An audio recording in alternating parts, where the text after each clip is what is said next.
একটু আলোচনা করবেন। আমার পূর্বেকার বক্তা হযরত মাওলানা মহসিন সাহেব মাদ্দাজিলুল আলী, উনি আপনাদের সামনে মূল্যবান কবর যুবক ভাইদের নিয়ে উনি আলোচনা রেখেছেন এবং আদায় করেছে। ভাই আমি আপনাদের কাছে প্রথম থেকে আমি আদায় করব না, যেহেতু আদায়কারী বক্তা একটা হয়ে গেল আদায় করা, কিন্তু আমি অনুরোধ করব, এখানে অনেক বাপজি ভাই রয়েছেন, মা বোনেরা রয়েছে, মুসলমান একবার দান দিয়ে বাপজি বন্ধ করে দেয় না। মুসলমানরা হচ্ছে বাপজি খাজুর গাছের মতো, বলুন আলহামদুলিল্লাহ।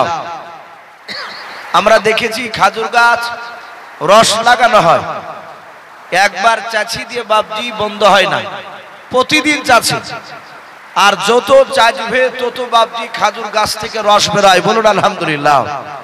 তো নবী আমার ইমানদারদেরকে, মুসলমানদেরকে খাজুর গাছের সঙ্গে তুলনা করেছে।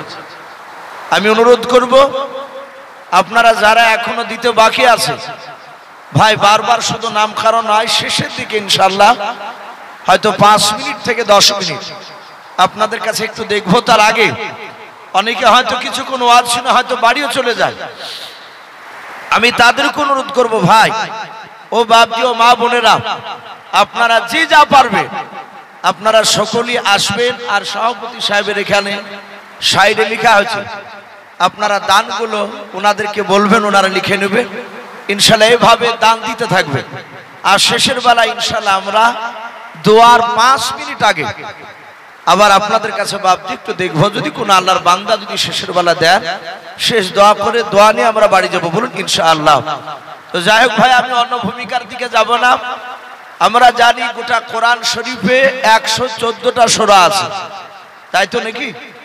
114টা সূরা, তার মধ্যে থেকে বাপজি ইউসুফ বলে একটা সূরা, বিরাট লম্বা সূরা বাপজি রয়েছে।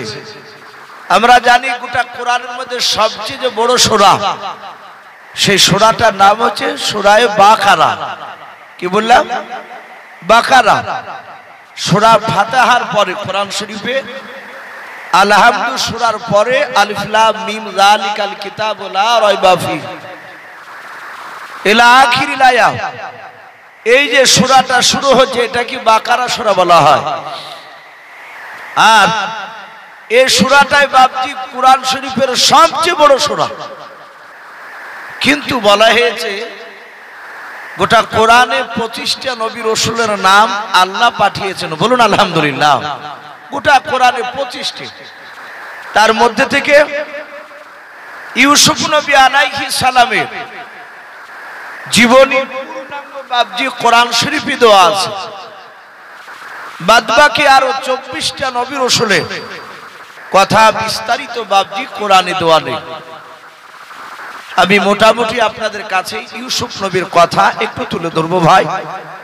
রাত্রি অনেক হয়ে গেছে, প্রায় 11টা বাপজি, প্রায় জায়গায় দেখা যাচ্ছে 11টার পর লোক আর থাকছে না। আর আপনাদের মাহফিল দেখো বাপজি, মনে হচ্ছে না যে 1-8 ঘন্টার বেশি চলবে। তো যাই হোক আলহামদুলিল্লাহ, সেই হিসাবে মোটামুটি ইউসুফ নবীর কথা একটু তুলে ধরবো।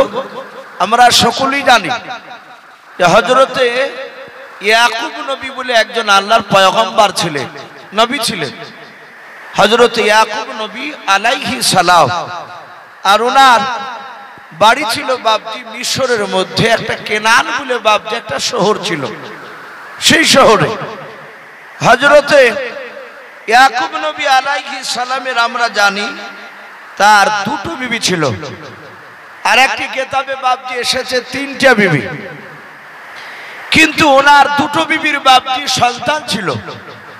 তার মধ্যে থেকে বাপজি প্রথম যে বিবি, তার 1 2 3 4 করে বাবা 10টা সন্তান ছিল।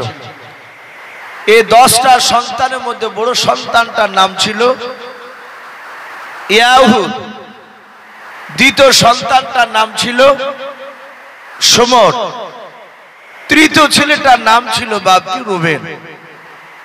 এইভাবে বাপজি বেশিরভাগ তাফসীরে কিতাবে এদের 3 জনের নাম পাওয়া যায়। হযরত ইউসুফ নবী আলাইহিস সালাম ওনার মার থেকে বাপজি ওনারা 2 ভাই জন্ম নিয়েছিলেন। ইয়াকুব নবীর দ্বিতীয় বিবির পেট থেকে দুটো বাচ্চা জন্ম দিয়েছিল। তার মধ্যে থেকে বড় ছেলেটার নাম ছিল ইউসুফ আলাইহিস সালাম।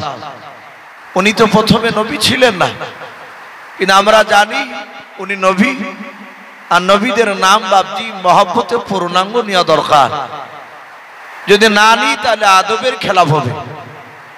হযরত ইউসুফ নবী আলাইহিস সালাম উনি ওনার মার পেট থেকে বাপজি প্রথম ছেলে।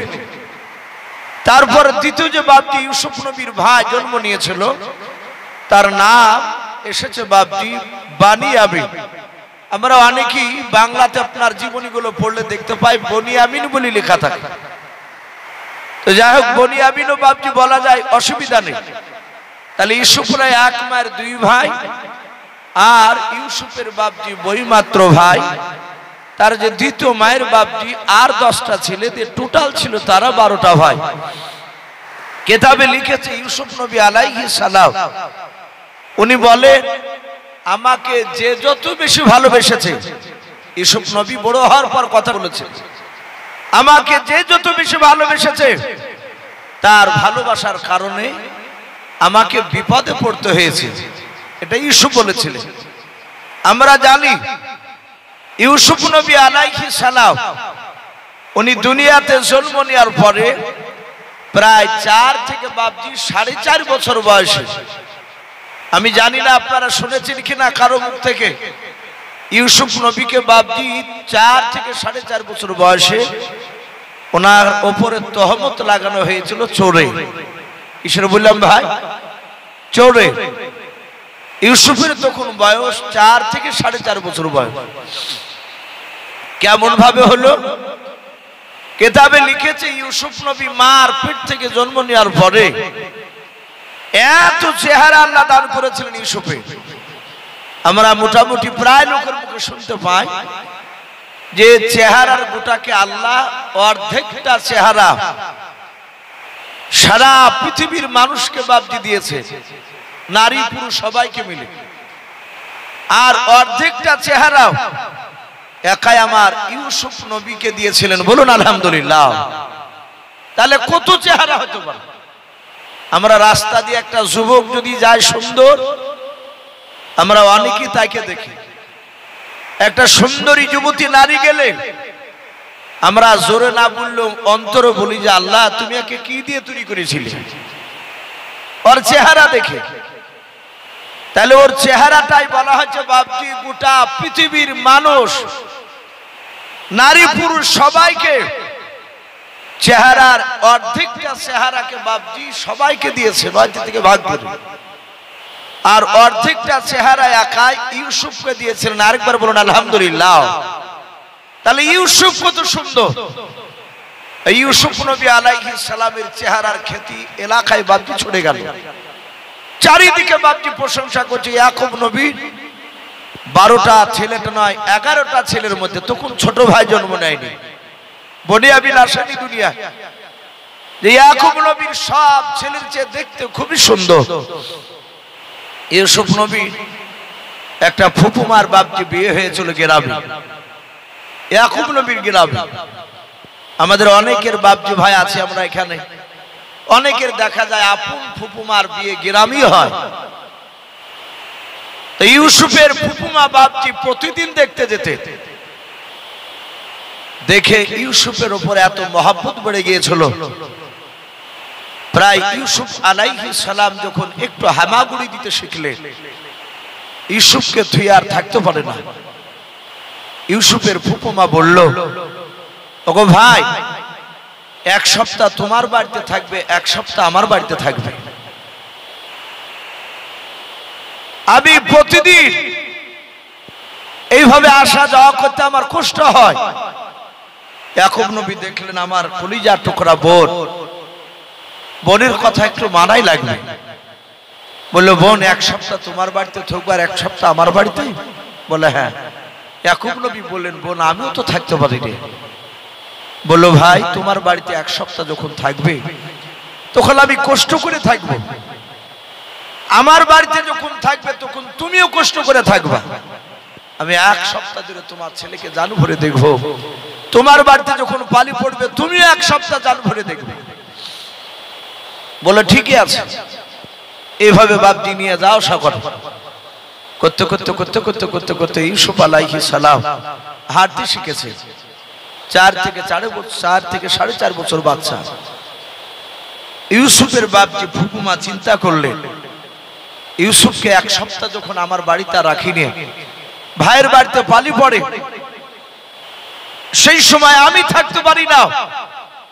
ইউসুফের ফুপুমা একটা চক্রান্ত সাজালো যে আমার ইয়াকুব ভাইয়ের শরিয়াতে দেখেছি মানুষ কারো বাড়িতে জিনিস চুরি করতে গেলে হাতে নাতে যদি সে বাড়িওয়ালার কাছে ধরা পড়ে যায়, ইয়াকুব নবীর শরিয়াতের সেই সময় কার হুকুম ছিল যার বাড়িতে চুরি করতে গিয়ে লোকটা ধরা পড়েছে সেই লোকটাকে যার বাড়িতে চুরি করেছে তার বাড়িতে 6 মাস কাজ করতে হবে, তার কথা শুনতে হবে, 6 মাস তার বাইরে এসে যেতে পারবে না।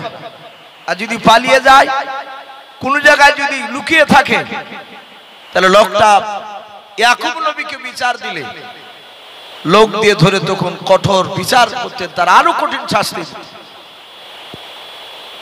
হযরত ইউসুফের বাপজি ফুফুমা চিন্তা করলো, আমি ইউসুফকে যদি চক্রান্ত করে যদি চোরের তহমত লাগে, আমি একে যদি চোর প্রমাণিত করতে পারি, তাহলে আমার ইউসুফ ছেলে আমার কাছে 6 মাস থাকবে টানা, আমার ভাই শরীয়তের হুকুম অনুযায়ী। ইয়াকুব নবী আলাইহিস সালাম তিনি জানেন না হযরত ইউসুফ নবীর বোন নয় বাবা ফুফুমা। আমরা অনেকেই বাপ যে পিটি মা বলে থাকি, হযরত ইউসুফের বাপ যে ফুফুমা, তার কোমরে বাপ যে একটা বিছা ছিল। আজ থেকে বাপ যে আপনার প্রায় 20 থেকে 30 বছর আগেকার মা বোনেরা বেশি বাপজি বিছা বাপজি ব্যবহার করতো। যারা বয়স্ক লোক তারা সকলেই জানে। এখনকার বাপজি 7-8 বছর 10 বছরের ছেলেদেরকে যদি বিছা কি বলা হয় তো তারা বুঝতে পারবে না। অনেক জিনিস বাপজি আগেকার ব্যবহার করা জিনিসগুলো বাপজি অনেকেই আপনার চিনতে পারবে না। আগেকার মেয়েরা বাপজি কাপড় পরার পরে শাড়ির ওপর দিয়ে তারা কোমরে একটু পেছন দিকে 2 আঙ্গুল চাটা, কেউ 1 আঙ্গুল চাটা, চাঁদির বিছা করে বাপজি কোমরে ঝুলে রাখতো, খেতে মেয়েদেরকে আকর্ষণ লাগতো, ভালো লাগতো। এখন আর ওগুলো করছে না। এখন ডাইরেক্ট বাপজি আপনার আমাদের মা বোনেরা এখন বেশিরভাগ তারা ডাইরেক্ট পেটকে বাপজি দেখে দিয়ে তারা আকর্ষণ করছে ছেলেদেরকে। এখন আর বাপজি ওগুলোর দরকার হচ্ছে না। আর আজ থেকে বাপজি বহু আপনার 50 বছর বলে 30-100 বছর আগেকার মা বোনেরা তারা গায়ে হাতে ভালো করে কাপড় দেওয়ার পর ওপরও গহনাগুলো পরতো। হযরত ইউসুফ নবী আলাইহিস সালাম উনি রাত্রিবেলা শুয়ে আছে ফুফুমার বাড়িতে।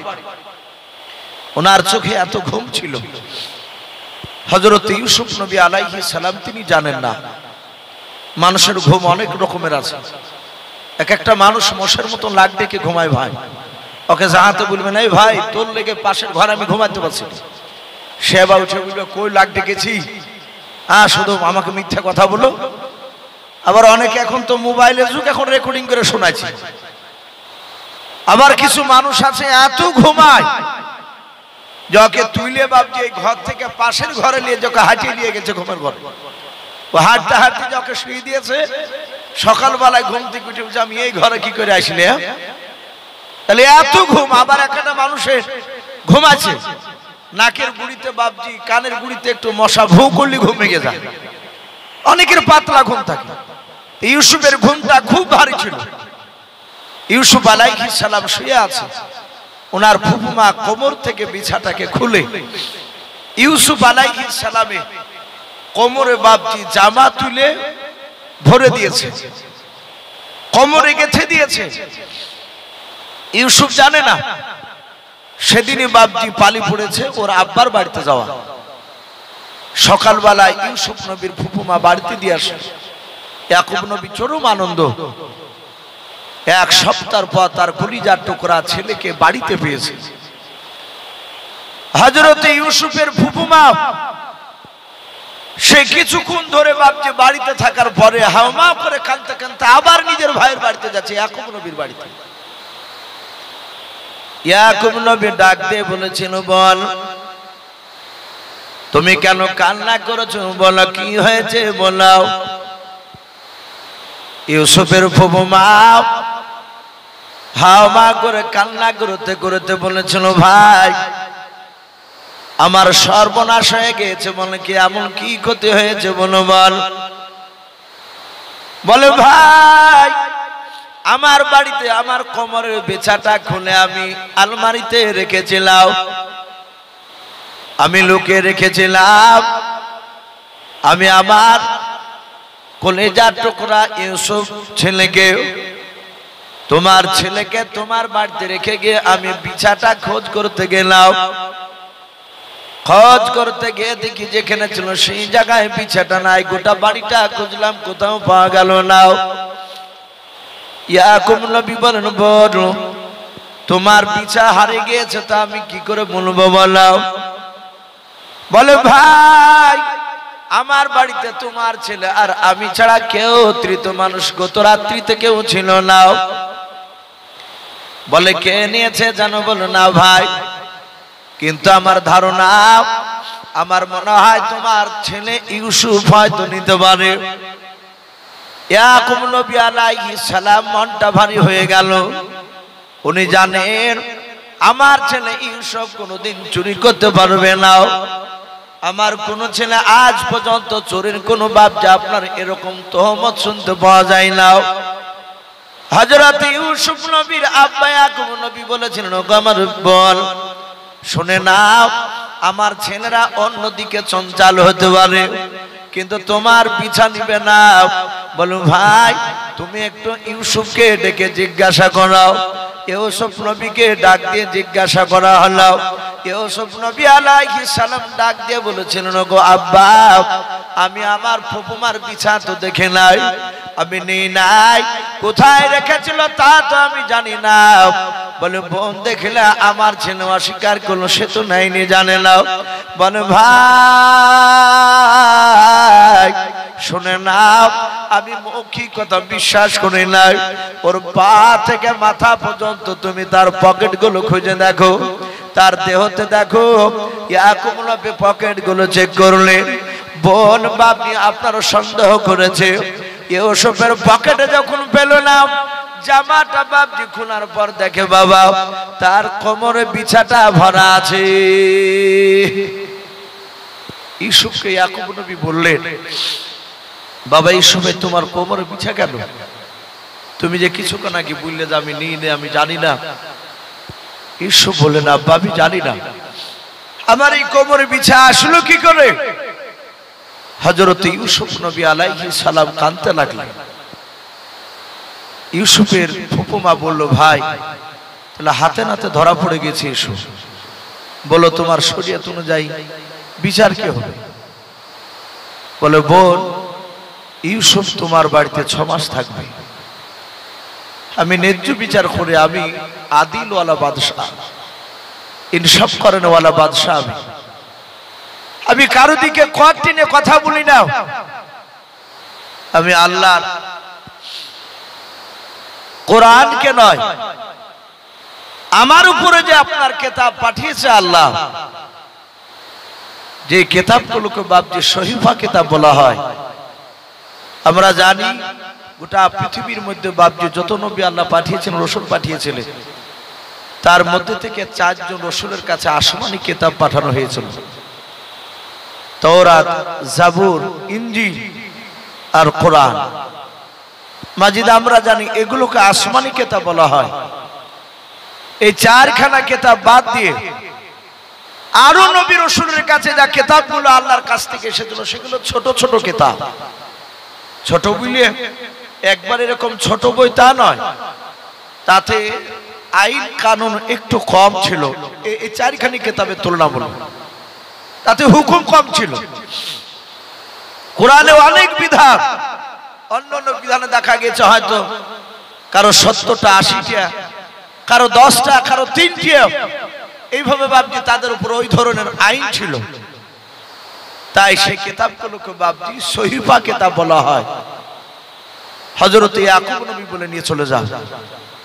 আর একটা হুকুম ছিল সে সময়, যে বাড়ির মালিক সে যদি মরে যেত 6 মাস না পূজার আগে, 2 মাস থাকার পর বাড়ির মালিক মরে গেলে চোর সেখান থেকে খালাস পেয়ে যেত।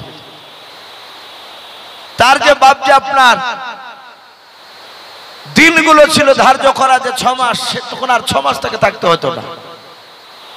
ইউসুফ বাপজি থাকতে লাগলে মাস 2 ইউসুফ নবী তার ফুপুর বাড়িতে থাকার অবস্থাতেই ইউসুফের ফুপুমা তিনি ইন্তেকাল করলেন। পড়ুন ইন্না লিল্লাহি ওয়া ইন্না ইলাইহি রাজিউন। ইউসুফ আলাইহিস সালাম উনি বাপজি আপনার ইয়াকুব নবীর কাছে এসে থাকতে লাগলেন। আমরা জানি ইয়াকুব নবী আলাইহিস সালামকে ইউসুফের কাছ থেকে নয়, ইয়াকুব নবীর কাছ থেকে ইউসুফকে অনেক দূরে সরিয়ে দেওয়া হয়েছিল। কেন? এখানে বাপজি দুটো বাপজি রেওয়াত এসেছে। দুটো কারণের মধ্যে থেকে একটা কারণ তুলে ধরেছে আল্লামা কামালউদ্দিন দামিরি রহমাতুল্লাহ আলাইহি। ইউসুফের বয়স তখন বাপজি মোটামুটি 5-6 বছর মতো। কি বলেছেন? ওই 4-4.5 বছরের ওপর। এক কথায় ছোট বাচ্চা ছিল। রাত্রিবেলা ইয়াকুব নবীর ঘরে শুয়ে আছে। হযরত ইয়াকুব নবী আলাইহিস সালামের জামানায় আমাদের মতো বাপজি 5 ওয়াক্ত নামাজ তাদের উপরে ফরজ ছিল না। ছিল? কথা বলুন। কোন নবীর উপরে বাপজি 5 ওয়াক্ত নামাজ ফরজ ছিল না। এই 5 ওয়াক্ত নামাজ ফরজ হয়েছে আপনার আমার নবী মুহাম্মদ সাল্লাল্লাহু আলাইহি ওয়াসাল্লামের জামানায়, এবং নবী মেরাজে গিয়েছিলেন সেই দিনকা। ওখান থেকে আসার পর থেকে শুরু হয়ে গেছে। কিন্তু অন্যান্য নবী জামানায় নামাজ ছিল, একবারই ছিল না, এটা অস্বীকার করা যাবে না। অনেক ইউটিউবে বাপজি এক শ্রেণীর আলেম তারা ডাইরেক্ট অস্বীকার করছে যে অন্যান্য নবীদের জামানায় কোনো নামাজ ছিল না। এটা অস্বীকার করা যাবে না, ছিল। কারো জামানায় 2 রাকাত, কারো জামানায় 3 রাকাত, কারো জামানায় বাপজি আপনার বলা হয়েছে নফল ইবাদত ছিল, ওটাই গুরুত্ব ছিল সে সময়। হযরত ইয়াকুব নবী আলাইহিস সালামের জামানায় নফল ইবাদতে বাপজি সেই সময় গুরুত্ব দেওয়া হতো। এখন তো আমাদের ঘরে ছেলেরা বাপজি আপনার নফল ইবাদত তো বাপজি করছেই না। মসজিদে দেখা যাচ্ছে ফরজ নামাজের পরে 3 রকমের বাপজি মুসল্লি দেখতে পাওয়া যায়। ফরজ পড়ে এক শ্রেণীর মুসল্লি বেরিয়ে চলে যায়। তারা বলে সুন্নাত নফলের অত গুরুত্ব নাই, আরবের লোকেরাই তো সুন্নাত নাত পড়ে না, আরবের সাথে তুলনা করে দিল। আরবের লোকের সাথে আমাদের তুলনা করা যাবে ভাই? কথা বলে। আরবের লোকেরা এত ভাগ্যবান, ওখানে কাবা শরীফ তাদের চোখের সামনে সে দেখতে পায় দিলে। তারা কাবা শরীফে 1 রাকাত যদি নামাজ পড়ে, প্রায় এতে 3 থেকে 4টি রাওয়াত এসেছে। একজন এত বলছেন যে প্রায় 70 লক্ষ নাকি 1 রাকাতে পাওয়া যায়। বলুন আলহামদুলিল্লাহ। আচ্ছা বলেন, আপনি আমি যদি গ্রামের মসজিদে যদি 1 রাকাত নামাজ পড়ি, কটা নাকি পাওয়া যায়? 27টি। শুধু টোটাল 27টি নাকি, 100টাও নয়।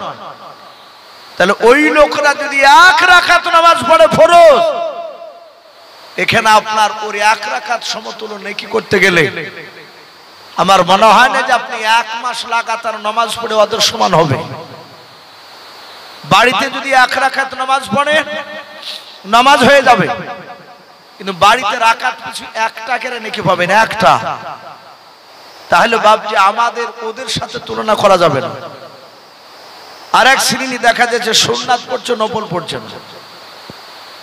বাপজি আমার সোনা লালেরা, আমি অনুরোধ করব আমাদের যে ঈমান, আমরা দুর্বল ঈমান। এখন আমাদের হাঁটতে বসতে চলতে সব জায়গাতে গুনাহ হয়ে যাচ্ছে। মানুষের সাথে ভালো করে কথা বলতে বলতে গুনাহ হয়ে যাচ্ছে। চট করে রেগে গিয়ে বাদ দিয়ে এমন কথা বলছে, বলো ভাই এখনই বন্ধুর মতন গল্প করছিলে, আবার মন ভারী করে গালি দিতে দিতে চলে এসেছে কেন? ইমান দুর্বল আমাদের সব নামাজি বাপজি গুরুত্ব দেওয়া দরকার। হযরত ইয়াকুব নবী আলাইহিস সালাম উনি রাত্রিবেলায় নফল ইবাদতে দাঁড়িয়ে আছে। হঠাৎ করে দেখলেন বাবা ইউসুফ নবী আলাইহিস সালাম ঘুমের ঘরে তিনি নাক ডাকতে লাগলেন, নাকে আওয়াজ করতে লাগলেন। হযরত ইউসুফ নবী আলাইহিস সালাম তিনি ঘুমিয়ে আছেন বাবা। ইয়াকুব নবী আলাইহিস সালাম উনি মনে মনে চিন্তা করলেন, আল্লাহ আমার ছেলে ইউসুফ কেন আজকে নাকে আওয়াজ করেছে, নাকে তো আওয়াজ করে নাই। উনি নামাজের মধ্যে বাপজি ছিলেন, ইবাদতের মধ্যে। সালাম না ফিরেও সঙ্গে সঙ্গে নিজের ছেলের দিকে বাপজি তাকাতে লাগলেন। ইউসুফ নবী আলাইহিস সালাম আবার কিছুক্ষণ পর বাপজি নাকে আওয়াজ করা বন্ধ করে দিলেন। আবার কিছুক্ষণ পর দেখা গেল ইয়াকুব নবী আলাইহিস সালাম উনি আল্লাহর ধ্যানে আবার মগ্ন হয়ে গেলেন। আবার দ্বিতীয়বার বাপজি দেখলেন ইউসুফ জোরে জোরে যখন নাকে আওয়াজ করতে লাগলেন। ইউসুফ নবীর আব্বা সালাম না ফিরে আবার বাম দিকে বাপজি তাকিয়ে ছেলের দিকে তাকাতে শুরু করলেন, মাওলা আমার ছেলের কি হলো, ছেলে কেন নাকে কেন আওয়াজ করে? মহান রব্বুল আলামিন ইয়াকুব নবীর উপর নারাজ হয়ে বললেন, ওরে ইয়াকুব সারা পৃথিবীর চেয়ে তুই আমাকে ভালোবেসেছিস রে ইয়াকুব, আমিও সারা পৃথিবীর চেয়ে তোমাকে ভালোবেসেছিলাম। ওরে ইয়াকুব নবী আলাইহিস সালাম তুমি আজকে সালাম না ফিরে আমার দিকে ধ্যানে মগ্ন থাকা অবস্থায় ছেলের নাকের আওয়াজ শোনার পর তুমি আর সালাম না ফিরে নিজের ছেলের দিকে তুমি তাকাতে লাগলে। ছেলের দিকে মহব্বত দিয়ে দিয়েছে ইবাদতের মধ্যে। আল্লাহ বললেন, এই ইয়াকুব যে চোখ দিয়ে তুই নামাজের হালাত তোর সন্তানকে দেখলি, এই সন্তান তোর চোখের আমি আড়াল করে দেব। হযরত ইয়াকুব নবী আলাইহিস সালামের কাছ থেকে এই আড়াল করার এটা একটা বাপজি রাওয়াত, কারণ বাপজি তুলে ধরেছে আল্লামা কামালউদ্দিন দামির রহমাতুল্লাহ আলাইহি হায়াতুল হাইওয়ান বলে একটি কিতাব, সেই কিতাবে এসেছে ঘটনাটা। হযরত ইউসুফ নবী আলাইহিস সালাম উনি আস্তে আস্তে আস্তে আস্তে আস্তে বাপজি বড় হতে লাগলেন। কিতাবে লিখেছে তখন তার বয়স প্রায় মোটামুটি 10 বছর হবে। কোন কোন মুফাসসির কেরাম লিখেছেন 12 বছর, বেশিরভাগ উলামারা বলেছেন 10 বছর বয়স। হযরত ইয়াকুব নবী আলাইহিস সালাম সঙ্গে সঙ্গে বাপজি আপনার নয় তার সন্তানদেরকে বাপজি সব আলাদা আলাদা ঘরে শুতে দিয়েছে। এমনকি ইউসুফ নবীকেও বাপজি আলাদা বিছানা করে দিয়েছে, কারণ ইউসুফ নবীর জীবনী থেকে পাওয়া যায়। আর এটা হাদিসে এসেছে ছেলে মেয়ে আপনার 8-9 বছর হয়ে গেলে বিছানা আলাদা করতে হয়, কিন্তু আমরা এদিকে গুরুত্ব দিই না ভাই। ছেলের বয়স 12 বছর 13 বছর হয়ে যায়, 14 বছর হয়ে যায়, ছেলেকে একই বিছানা নিয়ে বাপ মা শুয়ে থাকে। বলে বেটা ছেলে বড় হয়েছে, বিটি বড় হয়েছে, বলে আমাদেরকে ছাড়া থাকতে পারে না, একা ভয় করে ঘরে তেল কাটরা দেখে ভয় করে। কিন্তু নবী বলেছেন যদি ওই ঘরে সন্তান বড় হওয়ার পর একই বিছানা যদি বাপ মা নিয়ে শুয়ে থাকে তাহলে সে বাড়িতে আল্লাহর তরফ থেকে লানত বর্ষিত হয়। বলুন আস্তাগফিরুল্লাহ। বদদুয়া হয়, ওখানে বরকত আসে না। আর এমনি দুনিয়ার যুক্তি তো বাপজি বলছে ছেলে 8-9 বছর হয়ে গেল বিছানায় নিতে নেই। রাত্রিবেলায় সন্তান শুয়ে থাকলে বাপ মা তারা স্বামী স্ত্রীতে শুয়ে থাকবে, ওদের রাত্রিবেলায় অনেক সময় গোপনের তাদের অনেক কাজ থাকতে পারে। সন্তান জেগে থাকলে অসুবিধা, যদি তাও না হয় অনেক মানুষ দেখেন বাপজি বাল্বু না জ্বালিয়ে ঘুমাতে পারে না। অনেক মানুষ বাল্বু জ্বালিয়ে ঘুমায়, আবার কেউ বাপজি আলা থাকলে ঘুমাতে পারে না। এখন যদি বাল্বু যারা ঘুমায় না, বাল্বু বন্ধ করে যে আলা না হলে ঘুম আসে না, সে ঘরে যদি বাল্বু জ্বলে, স্বামী স্ত্রী শুয়ে আছে, সন্তান শুয়ে আছে, ছেলে হয়তো গভীর রাত্রিতে বাপজি চালা পেয়েছে, ঘুম ভাঙবে না তার কোনো মানে নাই। ছেলের ঘুম ভাঙে, আব্বা বা মা মা করে ডাকে। অনেক ছেলের শোয়া খারাপ, মেয়েদের শোয়া খারাপ। দেখা যায় বাপজি অনেক ছেলে সকালবেলায় উঠে কাপড় খুঁজে বেড়ায়। বাস্তব কথা বলছে, অনেক মানুষ এরকম দেখা যায়। অনেকে গিট মেরে শুয়ে থাকে, দুই পায়ের মাঝখানে গিট মারে। আর যাদের কাপড় হাঁটুর উপর উঠে যায় তাদের গিট মারাই দরকার। তা আপনার ওই কাপড় যদি উঠে যায় তাহলে তার ইজ্জতের হানি হবে। সন্তান তো বুঝতে পারে। এই জন্য বাপজি সন্তানকে ফুসলে ফাসলে তাকে আস্তে আস্তে বাপজি একদিন দুদিন করে করে করে মাঝে মাঝে শোয়াতে শোয়াতে তাকে আলাদা করে শোয়ানোর ব্যবস্থা করতে হবে। হঠাৎ করে একদিন সে থাকতে পারবে না। হযরত ইউসুফ নবী আলাইহিস সালাম রাত্রিবেলা শুয়ে আছে, তার ভাইরা শুয়ে আছে, ওনার আব্বাও শুয়ে আছে। কিতাবে লিখেছে ইউসুফ আলাইহিস সালাম রাত্রিবেলা স্বপ্ন দেখলেন। স্বপ্ন কি দেখলে তা আল্লাহ কোরআনে বলেছে, ইয ক্বালা ইউসুফ লিআবিহি ইয়া আবাতি ইন্নী রাআইতু আহাদা আশারা কাওকাবান ওয়াশ শামসা ওয়াল কমারা রাআইতুহুম লি সাজিদিন। ইউসুফ নবী আলাইহিস সালাম রাত্রিবেলায় স্বপ্ন দেখলেন আসমানে বাবা কোটি কোটি তারকার মধ্যে থেকে মাত্র 11টা তারকা এবং চাঁদ সূর্য বাবা হযরতে ইউসুফ নবী আলাইহিস সালামের কাছে বাবা ওই স্বপ্নের মাধ্যমে নেমে আসলো। আসার পর ইউসুফ নবী বলে দেখলাম ওই তারাগুলো চাঁদ সূর্যগুলো তারা আমার পেছন দিকে সিজদা করে না, তারা আমার পায়ের নিচে এসে সিজদা করলো। বলুন সুবহানাল্লাহ। হযরত ইউসুফ নবী আলাইহিস সালামের ঘুমটা ভেঙে গেল। ইউসুফ নবী মনে মনে চিন্তা করেছেন ওই রাত্রিবেলায়, ওগো মাওলা আসমানে কোটি কোটি তারকার মধ্যে থেকে মাত্র 11টা তারকা এবং চাঁদ সূর্য কেন তারা নেমে আসলো? আমি তো ব্যাপারটা বুঝতে পারলাম না। হযরত ইউসুফ নবী আলাইহিস সালাম উনি একাই বাপজি ঘরের উপরে বাপজি ঘরে বসে আছেন। ঘুমটা ভেঙে গিয়েছে, বিছানায় তিনি বসে আছেন।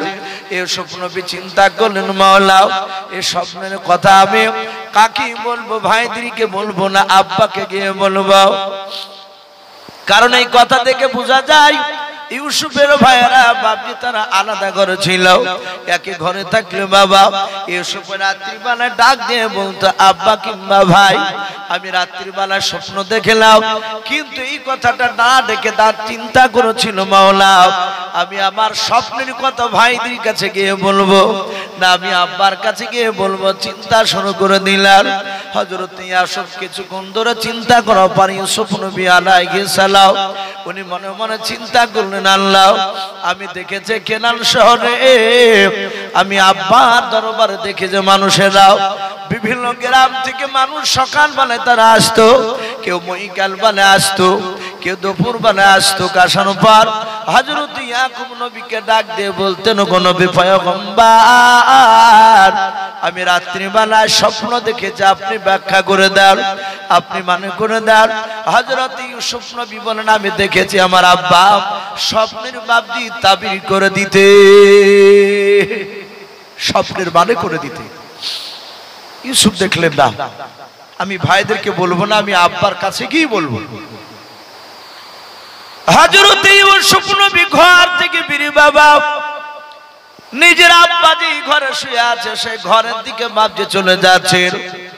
ইউসুফ নবী আলাইহিস সালামের বাপজি ভাইরাও তারা বাপজি সকালবেলা বিছানা থেকে উঠেছিল।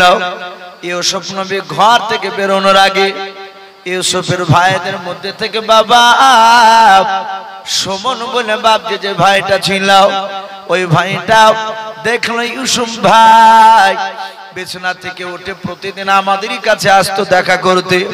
আমরা ঘুমিয়ে থাকলে ইউসুফ ভাই সে আমাদেরকে জাগাতো। আজকে আমাদের ইউসুফ ভাই আমাদেরই ঘরের দিকে না এসে দেখলাম আমার ইউসুফ ভাইকে দেখলাম আব্বার ঘরের দিকে কেন দৌড়ে যাচ্ছে। ইউসুফের চেহারার দিকে চিন্তিত মনে হলো। ওনারা মনে মনে নাই, শুধু সুমন বলে ভাইটা চিন্তা করলো।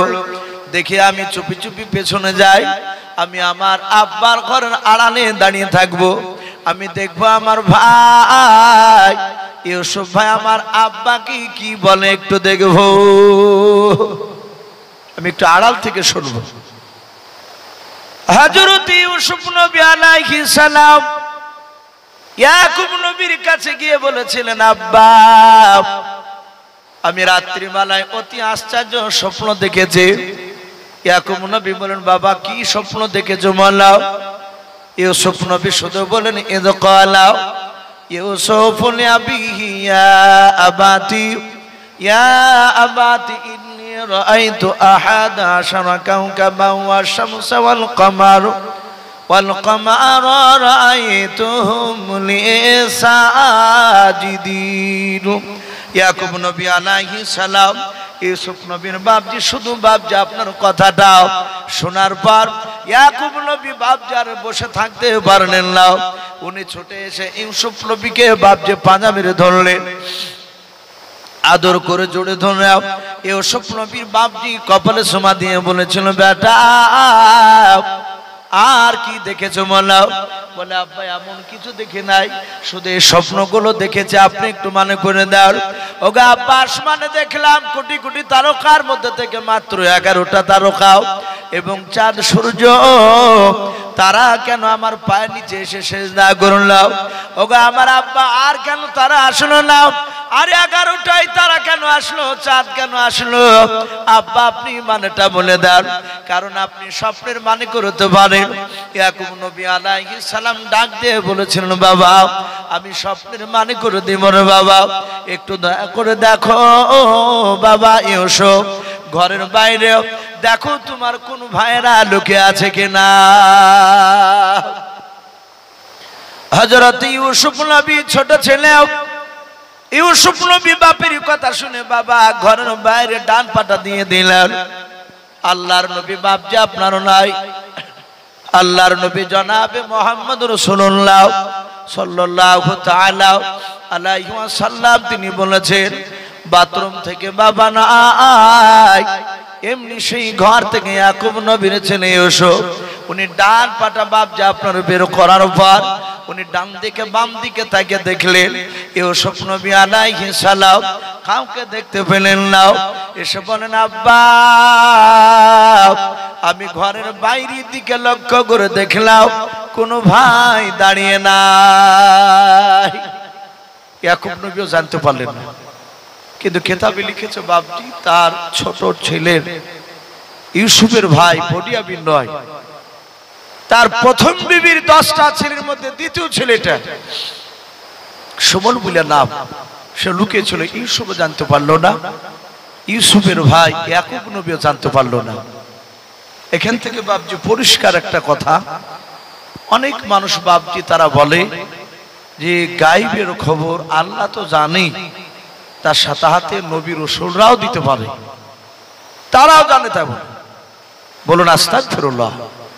আমাদের আকীদা আসমান জমিনের ভিতরে একমাত্র গায়েবের খবর কে জানেন একটু জোরে বলুন, আমার আল্লাহ।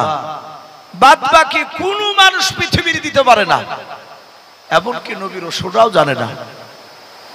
গায়েবের খবর অতটাই জানে মানুষের কাছে দিতে পারতেন যতটা জিবরিল আলাইহিস সালাম নবী রাসূলকে বলে দিতে, তার বাইরে বাপজি বলতে পারতেন না। ইয়াকুব নবী বলেন, বাবা কেউ নেই বলে নেই। আমি দেখলাম আড়ালে ডান দিকে বাম দিকে তাকে দেখলাম কেউ নাই। ইয়াকুব নবী বললেন, ক্বালা ইয়া বুনাইয়া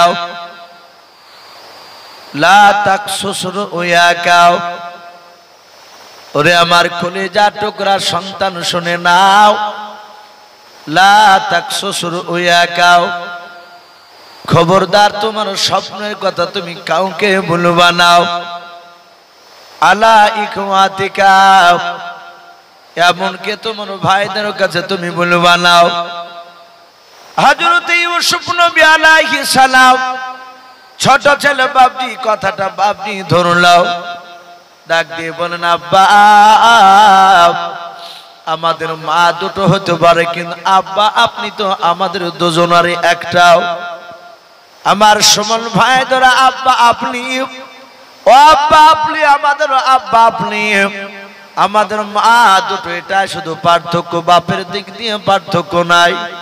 ও আব্বা জান আপনি কেন আপনি ভাইদের কাছে আলা ইখওয়াতিকাও, ভাইদের কাছে স্বপ্নের কথা তুমি বলো নাও, কেন আপনি আমাকে বারণ করলেন বলেন? ইউসুফ নবী আলাইহিস সালামের আব্বা ডাক দিয়ে বলেছিল ফায়াকিদু লাকা কাইদা। ও আমার কলিজার টুকরা ছেলে ইউসুফ, তোমার ভাইদের কাছে বলো না ফায়াকিদু লাকা কাইদা, তোমার ভাইয়েরাও চক্রান্তকারীর মতো চক্রান্ত করবে। ইন্না শাইতানা লিল ইনসানি আদুউম মুবিন। ওগো ছেলে এসো, শয়তান মানুষের প্রকাশ্য দুশমন। খবরদার তুমি বলো না মানুষ এত শয়তান, শয়তান মানুষের এত দুশমন, মানুষ মারামারি হয়ে যায়। যখন মারামারি হয় তখন বাপজি উভয় পক্ষে দুজনাই টং থাকে, তাদের কাছে শয়তান বিরাজমান অবস্থায় থাকে, তাদের সিরিয়া ফুসে পায় বাপজি, সে ঘেরাও ঘোরা করে, রক্তের সাথে সাথে মিশে যায় শয়তান। সেই সময় তাদের কিছু মনে হয় না, যখন একটা মানুষ আর একটা মানুষকে দুর্বল পেয়ে মেরে দেয়, মৃত্যুর পরে হয় মারিয়ে যায়, না হলে ফাটিয়ে যায়, না হাত কাটিয়ে দেয়, এক কথায় ক্ষতি হয়ে গেলে শয়তান আর থাকে না, পালিয়ে যায়। যখন পালিয়ে যায়, যেই লোকটা মারে সে তখন তো বাপজি মারিয়ে ধরে পালিয়ে ঠেলে যায়, কিন্তু পালিয়ে যায় যেখানে যা লুকায় সেখানে গিয়ে কিন্তু চিন্তা করে আমি কি ভুল করলাম, আমি কেন মারলাম। কিন্তু এই কথাটা লোকের সামনে সে কিন্তু বলে না, বহুদিন পরে কিন্তু বলে আমি অন্যায় করেছিলাম, তখন শয়তান থাকে না। তাই ইয়াকুব নবী বলেছিলেন, ওগো আমার ছেলেরা, না শয়তান নিশ্চয় প্রকাশ্য মানুষের দুশমন, সাবধান, তুমি স্বপ্নের কথা তোমার ভাইদেরকে বলো না। ইসু বলেন আব্বা আমি বলবো না, কথা দিচ্ছি, আপনি বলুন 11টা তারা, চাঁদ, সূর্য, এরা কেনই বা আমার কাছে এসে সিজদা করলো, এর ব্যাখ্যাগুলো একটু বলুন। ডাক দিয়ে বলল, বাবা তোমরা টোটাল ভাই কটা? বলো টোটাল ভাই হচ্ছে আমরা 12টা। বলে তোমাকে বাদ দিলে কটা থাকে? 11টা। তারা কটা এসেছিল? 11টা। বলে ইউসুফ এমন একটা দিন আসবে, সময় আসবে, সেই দিন থেকে নিয়ে তোমার সব ভাইয়েরা, 11টা ভাইয়েরা তোমার আনুগত্য স্বীকার করবে। বলুন আলহামদুলিল্লাহ। ইউসুফ নবী আলাইহিস সালাম বললেন, আব্বা চাঁদ সূর্য মানে কি? ওরা কেন সিজদা করলো? আসমান থেকে কেনই বা তারা নেমে আসলো? বলে বাবা ইউসুফ, চাঁদ হচ্ছে তোমার মা, সূর্য হচ্ছে আমি। এমন একটা সময় আসবে, সে সময় তোমার আব্বা মা তোমার কথা মানতে বাধ্য হবে। ইউসুফ নবী হাসছেন, বলে আব্বা আমি এমন কি হব? ভাইরা, আপনি, মা, সকলে আমার কথা অনুযায়ী চলবে, আমি তো আপনাদের পেটের ছেলে। বলে বাবা তোমার স্বপ্নের ব্যাখ্যায় পাওয়া যাচ্ছে তোমাকে পৃথিবী উচ্চ সম্মানের অধিকারী করবে মানুষের মধ্যে থেকে। বলুন আলহামদুলিল্লাহ। তোমার ভাইদের চেয়ে উচ্চ সম্মানের অধিকারী করবে। উচ্চ সম্মানের অধিকারী মানে এখানে ওলামারা অনেকে বলেছে নবুয়ত দান করবে তোমাকে, এটা বলেছিলেন ইয়াকুব নবী। আর নবী রাসূলরা পৃথিবীর সব মানুষের চেয়ে বাপজি বড়। হযরত ইউসুফ নবী বলে, ভাই ওগো আব্বা আমি ভাইদের কাছে আর বলবো না। বলে ঠিক আছে বেটা যাও। ইউসুফ নবী চলে গেলে তার স্বপ্নের কথা শুনে নিল তার ভাই সুমন, এবং মানেটাও জানতে পারলো তা ইউসুফ বাপজি জানে না। ইউসুফের ভাইদের সাথে কথা বলে ইউসুফ আবার চলে গেল ঘরে। ইউসুফের সুমন ভাই সে তাড়াতাড়ি করে বাপজি তারা ঘরে ঢুকে বলল, ভাই আমরা 1 মাইল যে 10টা ভাই, তাড়াতাড়ি একত্রিত হও। বলে কেন? বলে হয়তো একটা খুব গুরুত্বপূর্ণ কথা আছে। এক জায়গায় হয়ে গেল। সুমন আবা বলছে, ভাই দেখো তো এখানে ইউসুফের ভাই বনিয়ামিন আছে কিনা। বলে কেন? বলে উ থাকলে বলা যাবে না, এটা ভয় আছে। ইউসুফের ভয় ভাই থাকলে বলা যাবে না। আমাদের বাপজি, আপনারা অনেকে আছেন বাইরে যাতায়াত করেছে, এখনো করছে।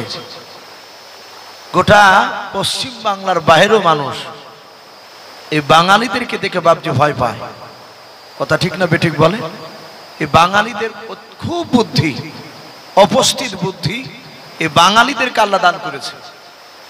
কিন্তু বাঙালিরা এরা বাপজি আপনার ওই নারীর পেছনে পড়ে বাপজি তারা মেধাটাকে কাজে লাগাতে পারে না, নষ্ট হয়ে যায়। এত ব্রেন। আমাদের উস্তাদ শোনাছিলেন যে বিহারিরা বাপজি আপনার ট্রেনে সফর করছে, ট্রেনে বগিটা আছে তো গোটা বগিটাতে বাপজি সব বিহারি লোক।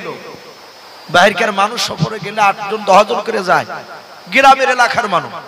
আর সফরে এলাকার মানুষ দল বেঁধে যাওয়াটা ভালো, এতে উপকার হয়। কিন্তু আমরা অনেকে মারামারি করে হিংসা হিংসি করে নিয়ে যাইনি। তো বিহারিরা গোটা বগিটাতে বাপজি যে বগিতে ঢুকেছে ওরা সবাই তো ট্রেনে যাচ্ছে। তো বলছে যে ভাই ভাবে চুপচাপ তো বসে থাকা যাবে না। তো যেহেতু সবাই হচ্ছে আপনার হিন্দি ভাষী, উর্দু ভাষী, উর্দু তো কথা বলছে, তখন বলছে ভাই আপনাদের সামনে মানে বলছে যে আপ লোগों को সামনে কে হেকায়ত বয়ান করুঙ্গা। তা বলছে আমি আপনাদের সামনে একটা গল্প বলবো। তো সমস্ত বিহারিরা বলছে হ্যাঁ হ্যাঁ হযরত বলিয়ে বলিয়ে করছে, বলেন বলেন। তখন ওই বিহারি যে গল্প শোনাবো বলছে, সে বলছে ভাই ইস কামরা মে দেখো কোই বাঙালি মौजूद है कि ना। বলছে দেখো